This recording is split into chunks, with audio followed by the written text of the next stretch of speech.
नमस्कार, आदाब। Crime petrol dial 100 के सिटी क्राइम्स अध्याय के आज के एपिसोड में आप सबका स्वागत है। पर्यटन के लिए मशहूर शहर गोवा में अचानक लूटपाट की वारदात बढ़ रही थी।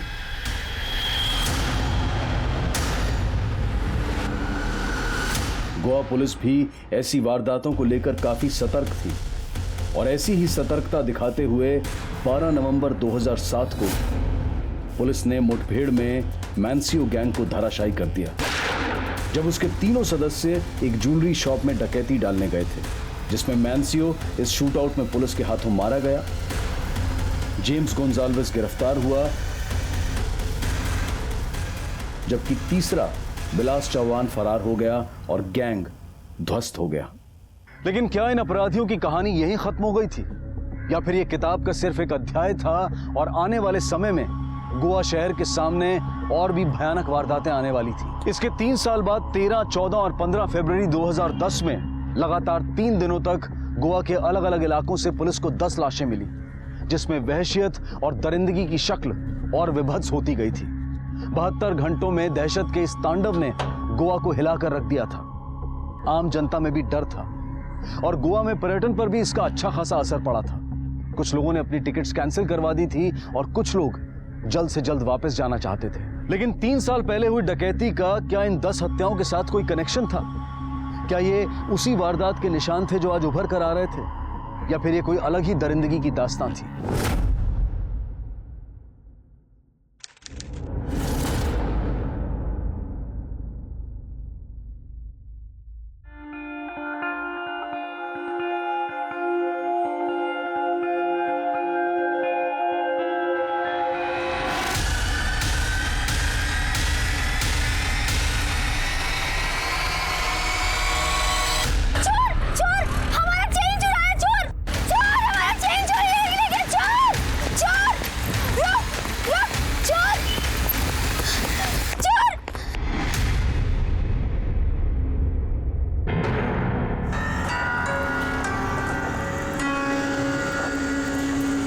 इस चेन का बिल है आपके पास?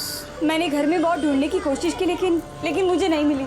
मेरे पति अस्पताल में है, इमरजेंसी है। बाकी इतनी मेहनत से बनाई हुई चेन बेचती नहीं मैं।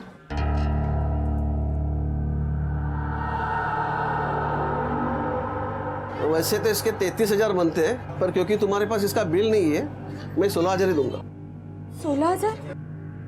16,000 तो बहुत कम है। दूसरी शॉप में पूछा था तो 27,000 दे रहे थे। एक काम कीजिए, मुझे मेरी चेन दे दीजिए, मैं उसी शॉप में दे देती हूँ। ठीक है, मैं तुम्हें 26,500 दे देता हूँ। देनी है तो बोलो। ठीक है।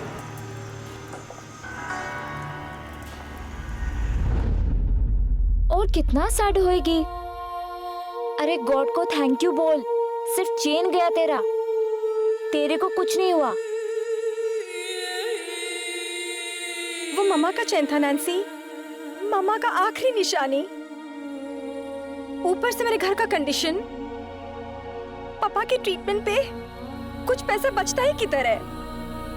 जूली, तेरे को क्या मालूम, अगर वो स्नैचर लोग पकड़ा गया तो तेरे को तेरी मम्मी का चेन वापस मिल जाएगा। पॉजिटिव रहने का। ले पानी पी।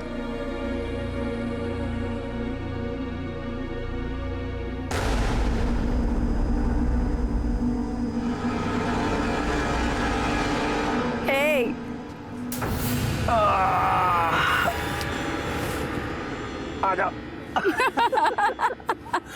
कितना मिला उसका?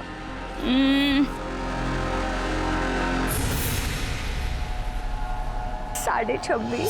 26.5? वो बहुत ज्यादा मिल गया रे। इसी बात पे Cheers. Cheers.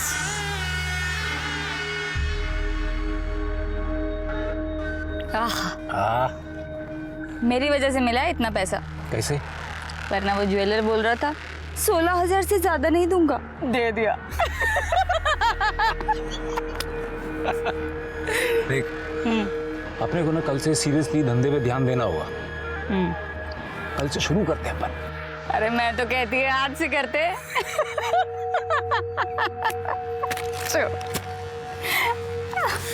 बहुत शानी है तू, हैं? 26.5। 26.5। दवाई का टाइम हो गया पापा।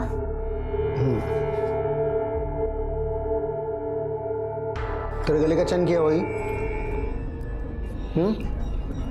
मेरी मेडिसिन के लिए भेज दिया क्या?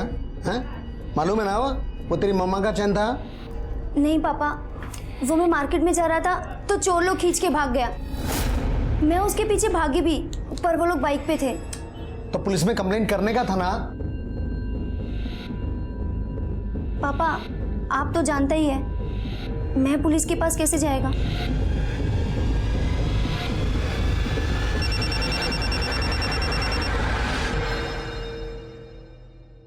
हेलो, कौन? मेरा चेन? हाँ, घुमा था मेरा चेन। पर तुम कौन? और तुम्हें मेरा नंबर कहाँ से मिला? ओए, कीड़ा समझा है क्या मेरे को? पहले चेन चुराता है, फिर चेन रिटर्न करने का बोलता है। ठीक है, कलंगुट मार्केट पे मिलती है। किधर जा रही है तू? वो स्नैचर जिसने मेरा चेन चुराया था, रिटर्न करने का बोलता है। येड़ी है क्या तू? जो चोरी किया वो रिटर्न कर को करेगा? उसको तेरे बारे में सब मालूम रहेगा, इसके लिए जानबूझ के बुला रहा रहेगा तेरे को, तेरा फायदा लेने को। हेलो, हाँ आती है मैं।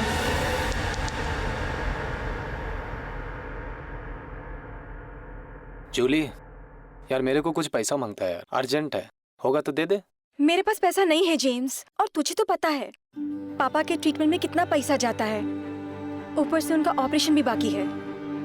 जैक, उसका ट्यूशन का पैसा भी नहीं भरा अब तक मैंने। मैं तो सोचता था कि तुझसे ही मांगूं। जूली, तेरे को तेरा चेन मिल गया? किधर से मिला? नहीं नैन्सी, ये दूसरा वाला है। अच्छा, ये सही है। गले में 10-10 चैन पहना और मेरे को बोल रही पैसा नहीं है। अब तो सीजन भी है, तेरा धंधा भी मस्त चल रहा होएगा, और फ्रेंड लोग का हेल्प नहीं करेगी। किधर जाएगी इतना पैसा लेके? ये ले, मेरे पास अभी ना सिर्फ 2000 रुपए हैं। पर रिमेम्बर जेम्स, पापा के ऑपरेशन का डेट कभी भी आ सकता है। मुझे मेरा सारा पैसा वापस मांगता है। हाँ, अरे मिल जाएगा डियर, वो भी इंटरेस्ट के साथ वापस करूंगा, इंटरेस्ट के साथ। कल से मेरा काम शुरू हो रहा है, फिर चारों तरफ से पैसा ही पैसा। कौन सा काम शुरू करने वाला है तू?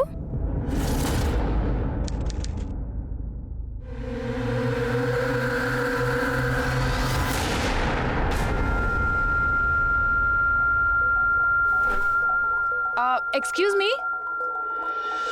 यस, जी, एड्रेस पता है आपको? ये एड्रेस तो बहुत पास है। आपको सीधे जाना है 2 किलोमीटर तक, वहाँ पर एक मार्केट है। हाँ। वहाँ से फर्स्ट राइट।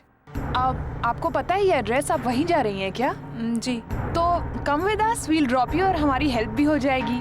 श्योर, मैं वैसे में भी लेट हो रही थी। Please come sit. Thank you.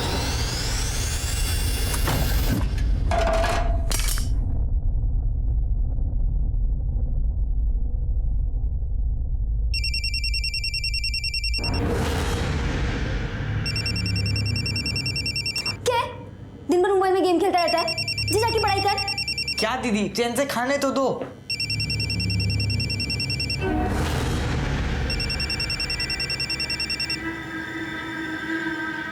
हाँ बोल, कौन है? यहाँ कहाँ क्या गोरा है? देख, गाड़ी भेजेगा ना वो? अगर नहीं भेजेगा ना तो मैं अपनी टैक्सी से आएगी, और उसका अलग चार्ज लगेगा। देख, उसका तेरे साथ जो भी हो वो तू देख ले। मुझे मेरा 1 घंटे का चाहिए, उससे ज्यादा मैं 1 मिनट भी नहीं देगी उसे। चल ठीक है, मैं आती है।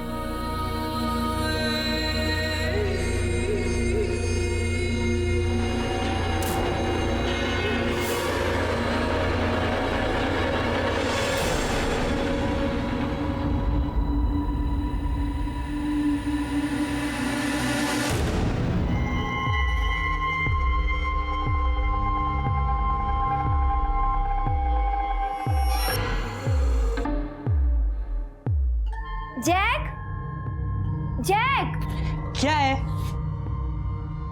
मैं बाहर जाके आती है, तू पापा का टेक केयर कर, और घूमना फिरना नहीं। ऑलराइट? हाँ ठीक है।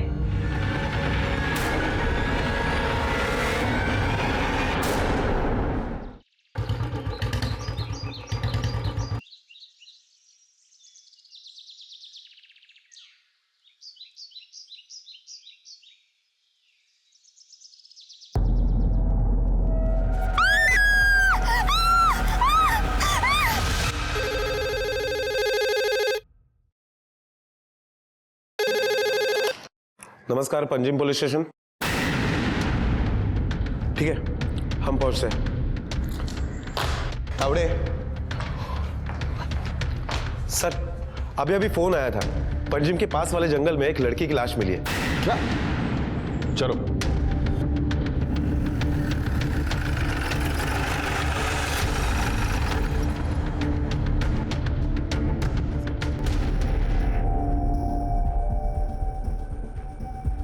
सर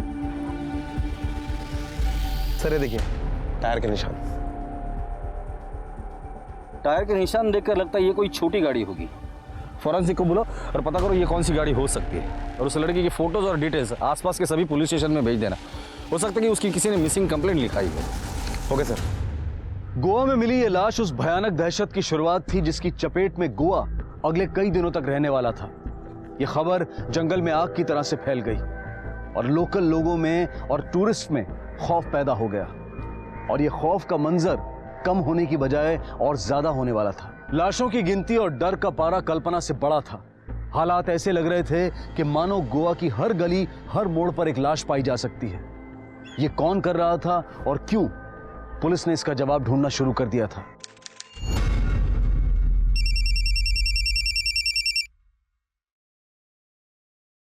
हेलो, कौन? मैंने कहा है ना, मुझे वो चेन रिटर्न नहीं मांगता है। काहे को घड़ी घड़ी फोन करता है मेरे को? आज के बाद मुझे कॉल करके डिस्टर्ब नहीं करने का। नेक्स्ट टाइम फोन किया ना ये तो बोलने का कि मेरा ब्रदर आके लेके जाएगा। फ्रेंड लोग को लेके आके ठोकता है मैस को, और चेन मिला ना तो वो भी लेके आएगा। सर, जिस लड़की की लाश हमें बीच में मिली है उसकी पोस्टमार्टम रिपोर्ट आ गई है। और एक बात सर, मारने से पहले उसके साथ बलात्कार किया गया और बाद में उसका चेहरा जलाया गया है। और कान पर जो चोट के निशान है, ऐसा लग रहा है कि किसी ने उसके कान की ज्वेलरी खींच के निकाली है। सर, कंट्रोल रूम से एक इन्फॉर्मेशन मिली है। कंडोलियम बीच के पास और एक औरत की लाश मिली है।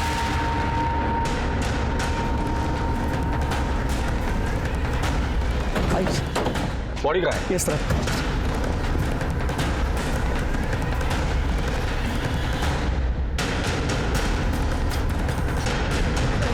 आगे 3 बॉडी और मिली है सर, एक डेड बॉडी आगे भी है। एक के बाद एक डेड बॉडीज मिल रही है। चल क्या रहा है ये? सर, कहीं ऐसा तो नहीं कि इन चारों मर्डर का और उस मर्डर केस का आपस में कुछ कनेक्शन हो सकता है कि इस औरत के साथ भी रेप किया गया हो। कपड़ों से तो ये लोकल लगते हैं। या आसपास कोई बस्ती है? यस सर, यहाँ पास में एक बस्ती है। ठीक है सावंत, इन सबके फोटोज निकालो और बस्ती में जाके पूछताछ करो। Okay sir.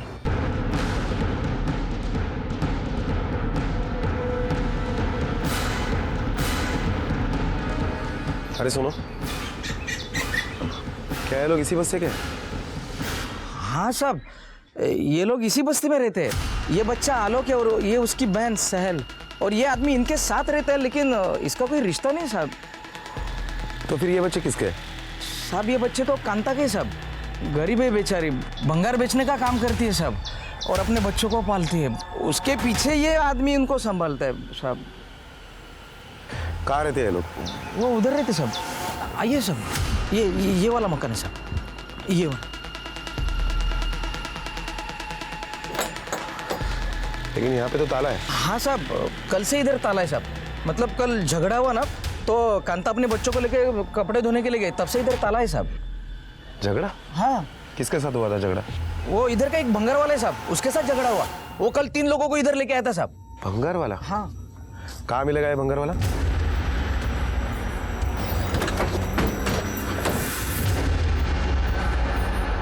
क्यों बे? कांता के साथ तेरा ही लफड़ा हुआ था ना? चल, तेरे रिसाइकल के दिन आ गए। लो इसे। चल चल।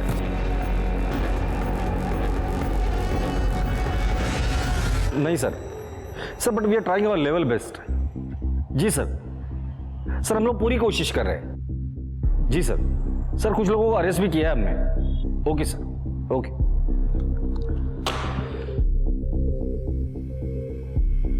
सावंत, जो लाशें अभी मिली थी उन्हें पहचानने में कोई लीड मिल गई? उस लड़की के बारे में अब तक कुछ पता नहीं चला। हाँ, लेकिन जो 4 लाशें हमें बीच पे मिली थी उसमें से जो औरत थी सर, हमें यह भी पता चला है कि कांता का उस दिन एक भंगार वाले से झगड़ा हुआ था और उसके बाद कांता या उसके परिवार में से किसी को भी किसी ने नहीं देखा, इसलिए हम उस भंगार वाले को उठा कर लेकर आए।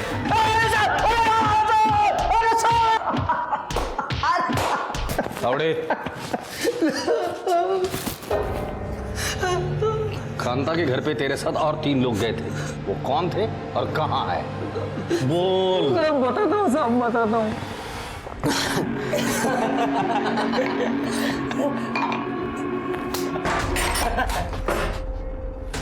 उठा सबको। साहब हमने क्या किया साहब? हमने कुछ नहीं किया साहब। साहब हमने कुछ नहीं किया साहब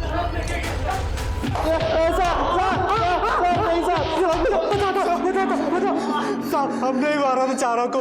सिर्फ मारा था या रेप भी किया था? हाँ साहब, वो मारने से पहले। तावड़े, अच्छे से खातिरदारी करना इन सबकी। कांता और उसके परिवार के कत्ल की गुत्थी पुलिस ने 5 घंटों में सुलझा ली थी और चारों मुजरिम अब उनकी कैद में थे।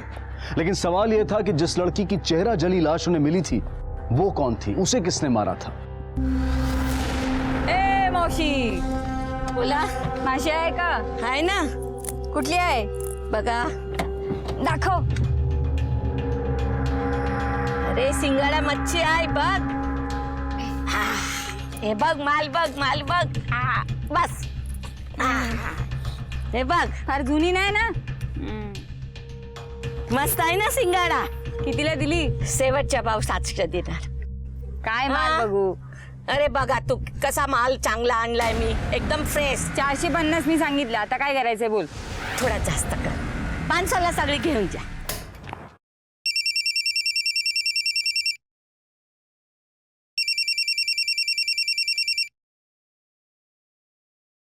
हेलो, कौन? तुमको समझ नहीं आता? हमको चेन नहीं मांगता है. समझ नहीं आता बार बार क्यों फोन करता है?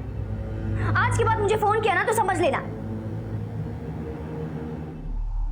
लड़की के मर्डर स्पॉट पर जो टायर के निशान मिले वो किसी 800 सीसी कार के हैं। 800 सीसी? ये तो बहुत पुरानी गाड़ी है। आरटीओ से पता करो कि 800 सीसी की कितनी गाड़ियां गोवा में और किस किस के पास है। उन सबकी एक लिस्ट बनाओ और सबसे पूछताछ करो। Hello, what?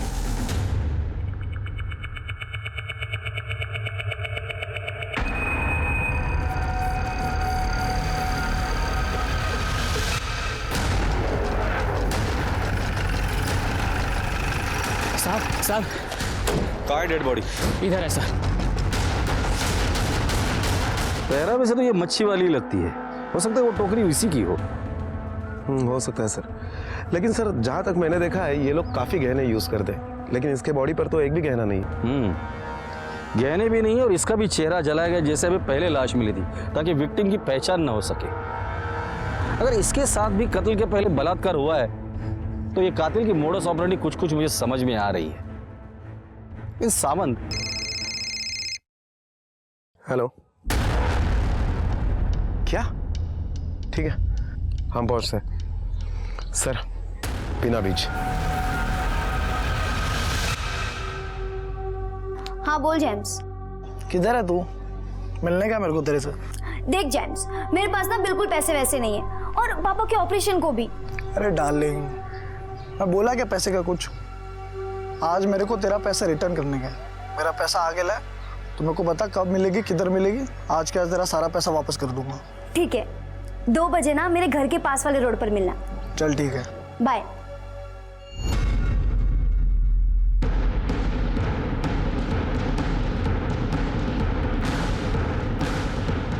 चलो बाजू हटो। चलो पीछे चलो। चलो चलो पीछे चलो। चलो पीछे। सावंत, चलो बॉडी चेक करो। आप लोग आसपास देखो कुछ मिलता है क्या? Okay sir. आप ये चेक करो इसको।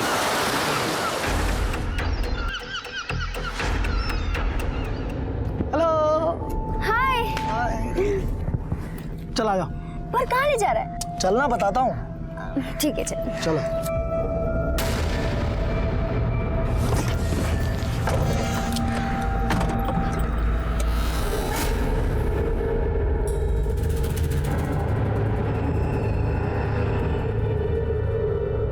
ये लोग कौन है? ये फ्रेंड्स है मेरे, मुंबई से आया है घूमने के लिए, तो पहले इनको ड्रॉप करते हैं, फिर मैं तुम्हारा काम कर दूंगा। सही है? गोवा में एक के बाद एक लाशें मिल रही हैं। अब तक टोटल 8 लाशें मिल चुकी हैं। टूरिस्ट काफी डरे हुए हैं। लोग अपने होटल की बुकिंग कैंसिल कर रहे हैं। यहाँ के लोकल लोग भी बहुत डरे हुए हैं। पुलिस अब तक उस लड़की के हत्यारे का कोई सुराग नहीं ढूंढ पाई। इस बारे में क्या कहना चाहेंगे आप? देखिए, टोटल 8 लाशें मिली थी, उसमें से एक केस हमने सॉल्व कर लिया है। बीच पर जो 4 लोगों की लाश मिली थी वो एक ही परिवार के थे, और ये मर्डर आपसी दुश्मनी और आपसी झगड़े की वजह से हुई थी। बीना बीच में जो कपल की लाश मिली थी, हमें लगता है कि वो सुसाइड है, लेकिन पोस्टमार्टम रिपोर्ट के बाद ही हम इस बात को कंफर्म करेंगे। सर, अब तक सिर्फ एक ही केस सॉल्व हुआ है, बाकी की हत्याओं का क्या? महिलाएं घर से बाहर निकलने में डर रही हैं। पुलिस अपनी कोशिश कर रही है। मुझे यकीन है कि हम जल्द से जल्द आरोपी को पकड़ लेंगे। आप लोगों के माध्यम से मैं लोगों को अपील करना चाहूंगा, खासकर औरतों से, कि वो अकेली अनजान और सुनसान जगह पर ना जाए, और कुछ भी संदिग्ध दिखाई देता है तो प्लीज पुलिस को इन्फॉर्म करें। Thank you. सर एक सवाल और सर।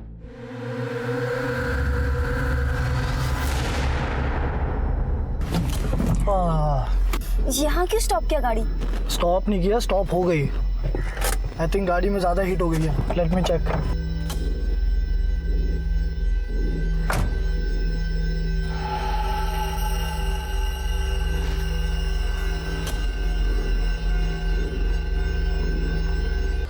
उस लड़की और इस मच्छी बेचने वाली को एक ही तरीके से मारा। हो सकता है कि दोनों का कातिल कोई एक ही हो सकता है सर।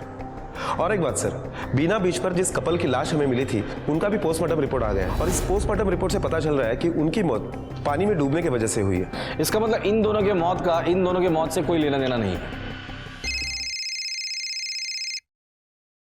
हेलो, ठीक है, हम आ रहे हैं सर। और एक लड़की की लाश मिली है। क्या?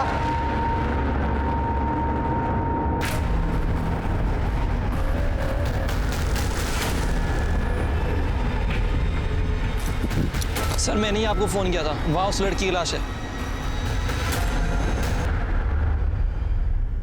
एम्बुलेंस को बुला और बॉडी पोस्टमार्टम के लिए भेज दो। एक मिनट, वो टैटू दिखाना। सावंत, पहले इस टैटू का फोटो ले लो। सावंत, जिस तरह से अभी सुनसान जगह पर लाशें मिल रही है, एक बात तो साफ है, ये कातिल जो भी है वो गोवा का है, गोवा का चप्पा चप्पा जानता है। गोवा के जितने भी चेक पोस्ट है सब जगह पे अलर्ट कर दो कि 800 सीसी की जो भी गाड़ी होगी उसे अच्छे से चेक करें।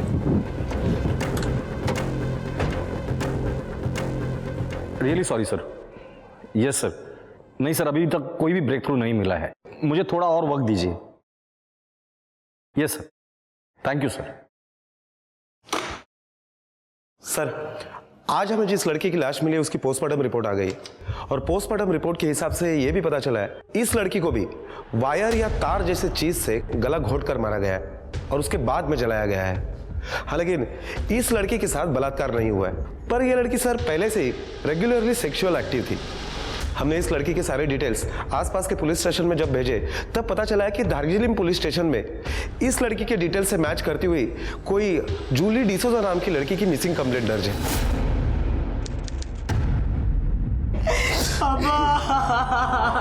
सॉरी पीटर, बट जूली आखिरी बार कहाँ जाने के लिए घर से बाहर निकली थी? नहीं मालूम सर, वो मेरे को कुछ बोल के नहीं गई। सर, दीदी की एक चेन चोरी हो गई थी मार्केट से, जो कि एक स्नैचर ने चोरी की थी। वो दीदी को रोज फोन करता था चेन वापस करने के वास्ते। मेरे को तो लगता है दीदी उससे मिलने गई होगी। चेन चोरी हो गई तो पुलिस में कंप्लेंट क्यों नहीं की आप लोगों ने?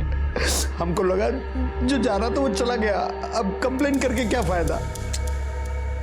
फायदा आपके समझ में नहीं आया, लेकिन जो नुकसान हुआ है वो तो समझ में आ ही गया होगा। जूली का नंबर दीजिए।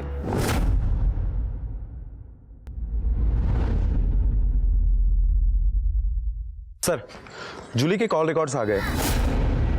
सर, जूली के कॉल रिकॉर्ड से पता चलता है कि गोम्स डिसोजा नाम के आदमी ने पिछले 3 महीने में जूली को 299 बार फोन किया है। सबसे पहले इस गोम्स डिसोजा को उठाकर लेकर आओ, पता तो करे कि 299 बार इसने जूली को किस खुशी में कॉल किया था।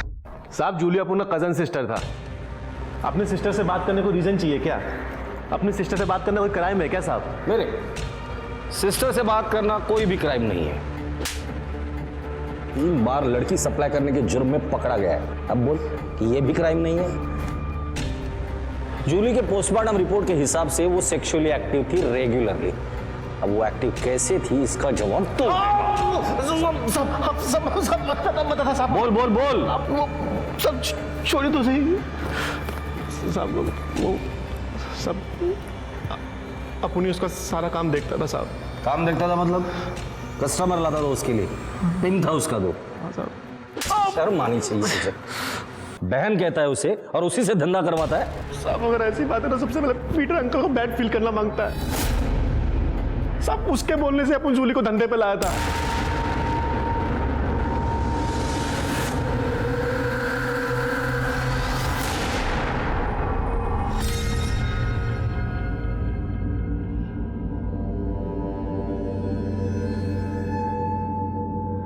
एक्सक्यूज मी, ये एड्रेस बताएंगे please? Go straight and take a first left. First left. अच्छा, आप वहीं जा रही हैं क्या? हाँ। तो आइए ना, हम आपको छोड़ देते तो हमें पता भी चल। नहीं, मैं चली जाऊंगी, नहीं, आप मैं जाइए। इसलिए कह रही थी, बहुत ज्यादा दूर नहीं जाना है, पास में, जल्दी चल। छोड़ो मुझे, छोड़ो। कैसे बाप हो तुम?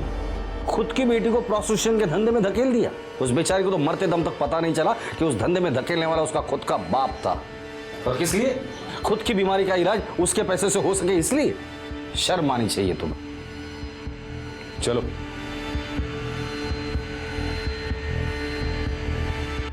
सर अगर सामने से बाइक नहीं आती तो वो लोग मुझे जबरदस्ती गाड़ी में उठा लेते। गाड़ी कौन सी थी? इतना तो याद नहीं सर, आई थिंक 800 सीसी, पर मैंने गाड़ी का नंबर नोट कर लिया था। ये देखिए सर। ये तो मुंबई का नंबर है। सावंत, मुंबई आरटीओ को कांटेक्ट करो और पता करो ये गाड़ी किसके नाम पे रजिस्टर है, तुरंत। Okay sir. पुलिस के हाथ पहली बड़ी सफलता लगी। निहारिका के बयान से कार का नंबर मिलने के बाद पुलिस ने मुंबई आरटीओ से कार के ओनर का पता लगाया और ओनर से पता चला कि यह कार, पुलिस उस होटल तक भी जा पहुंची जहां ये लोग रुके हुए थे। होटल में दी गई आईडी से विलास की फोटो मिली और उसकी पत्नी के बारे में पता चला, लेकिन इनके गैंग की चौथी लड़की की पहचान अब तक पुलिस के पास नहीं थी। इसलिए पुलिस ने इन लोगों के बारे में डिटेल जानकारी इकट्ठा करनी शुरू की। सर, निहारिका ने जो गाड़ी का नंबर हमें बताया था, उस गाड़ी के बारे में जब हमने मुंबई आरटीओ से इंक्वायरी की तो पता चला कि वो गाड़ी किसी सोमेश शाह के नाम पर रजिस्टर्ड है। 10 दिन पहले ही विलास चव्हाण और जेम्स ने वो गाड़ी उसके यहाँ से रेंट पे ली थी।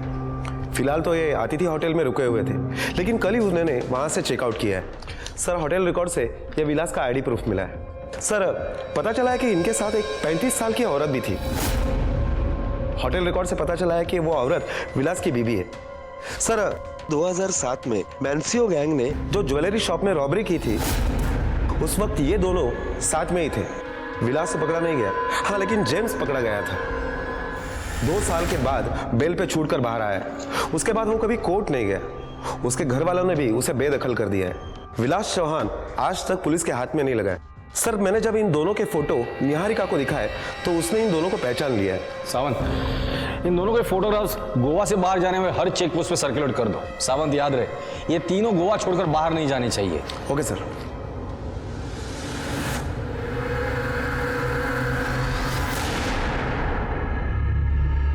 Excuse me. Yes, thank you.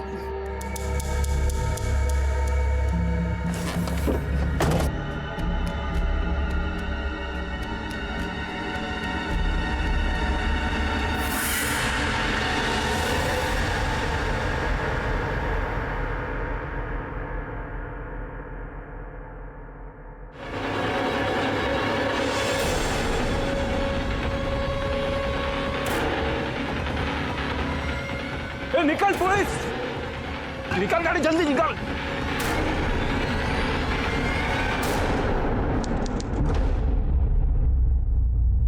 Sir, उन तीनों में से जेम्स का मोबाइल अभी भी ऑन है और जिसके लोकेशन से पता चल रहा है कि अभी अभी उन्होंने गोवा बॉर्डर क्रॉस किए।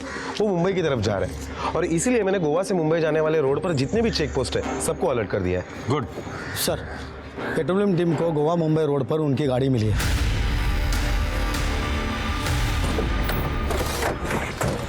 तलाशी लो गाड़ी की।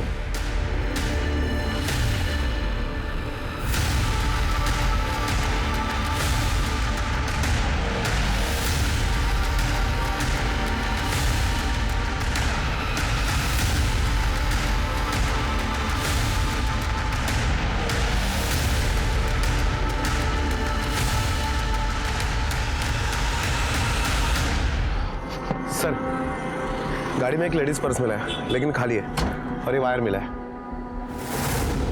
सर डिक्की में ये पेट्रोल की बोतल मिली है। ये सारी चीजें फॉरेंसिक में भेज दो और जेम्स का नंबर ट्रैकिंग में डाल दो। Okay sir.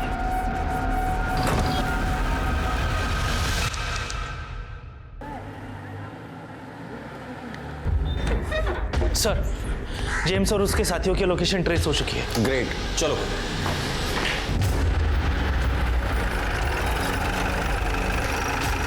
सर इस तरफ।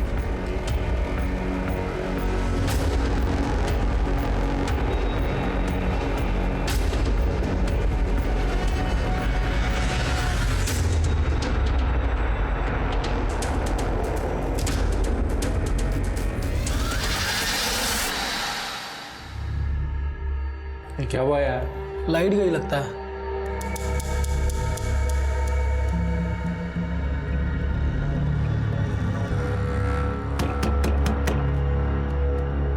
कौन है? इलेक्ट्रिक बोर्ड से आए। ये पुराना मीटर जल गया था ना, वो नया बिठाना है। दरवाजा खोलो। बैठो बैठो, मैं देखता हूँ।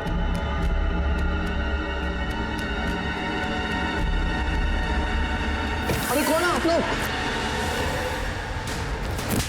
क्यों मार रहे हो? गोवा छोड़ के मुंबई में क्यों आया? चला चलो घर की।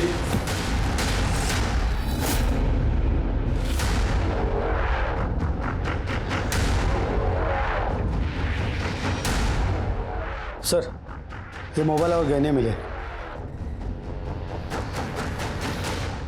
पंचनामा करके आपकी कस्टडी में ले लीजिए इसे। Yes sir. तुम लोग तो 4 लोगों की गैंग है ना, चौथा कहाँ है?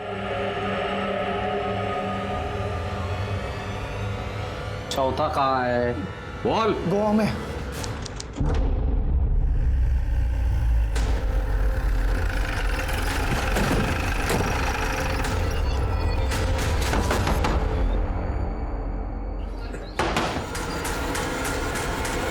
फैंसी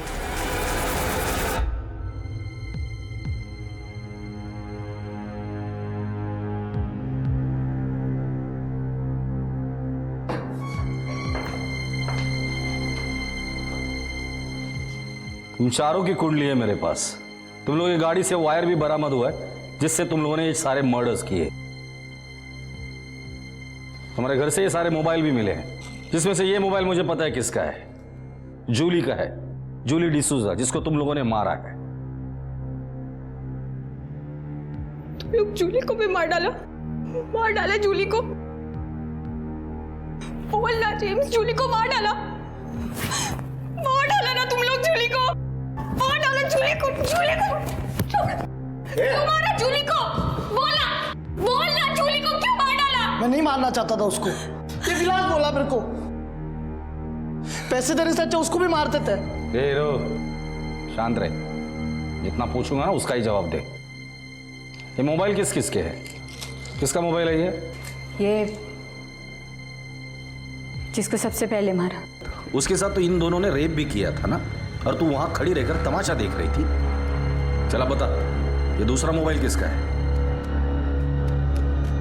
सब ये वो मच्छी वाली का मोबाइल है। ये किसका है? इसको भी मार डाला क्या? साहब अपन ने इसको सबसे लास्ट में मारा था। सिर्फ जेवरों के लिए लोगों को मारा? कितने पैसे मिले?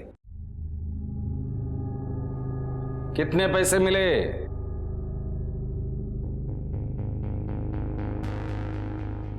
साहब 48,000। साहब पैसा खत्म हो गया था साहब। पुलिस से तो मैं ऐसे ही भाग रहा था, कभी कैसे कमाता। सिर्फ 48,000 रुपए के लिए तुम लोगों ने मासूम लोगों को मार डाला। इतना पैसा तो तुम लोग मेहनत करके भी कमा सकते थे। अब जिंदगी भर यहीं सड़ना। सावंत, इन सब के खिलाफ चार्जशीट फाइल करो। Okay sir. पुलिस ने चौथी लाश भी बरामद कर ली और इन चारों के खिलाफ चार्जशीट फाइल की और अदालत ने इन चारों को उम्र कैद की सजा सुनाई और आज ये चारों अपने किए की सजा भुगत रहे हैं। ये केस मानवता के चेहरे पर एक तमाचा था, जहां अपराधियों ने अपने जीवन यापन के लिए इतना घिनौना तरीका अपनाया। अपनी जरूरतों के सामने उन्हें दूसरों की जिंदगी भी सस्ती नजर आती थी। क्या कोई भी सहूलियत, कोई भी महत्वाकांक्षा इंसान की जिंदगी से बढ़कर हो सकती है? बिल्कुल नहीं। और जो लोग ऐसा समझते हैं वो ये जान लें कि वो मानसिक तौर पर बीमार हैं और आज नहीं तो कल उन्हें उनके कर्मों की सजा भुगतनी होगी। अब मैं अनूप सोनी आपसे विदा लेता हूं, फिर मुलाकात होगी अगले एपिसोड में एक और चौंका देने वाले केस के साथ। तब तक अपना और अपने परिवार का ख्याल रखें और देखते रहें क्राइम पेट्रोल डायल 100। सबक एक को, सीख हम सबको। जय हिंद।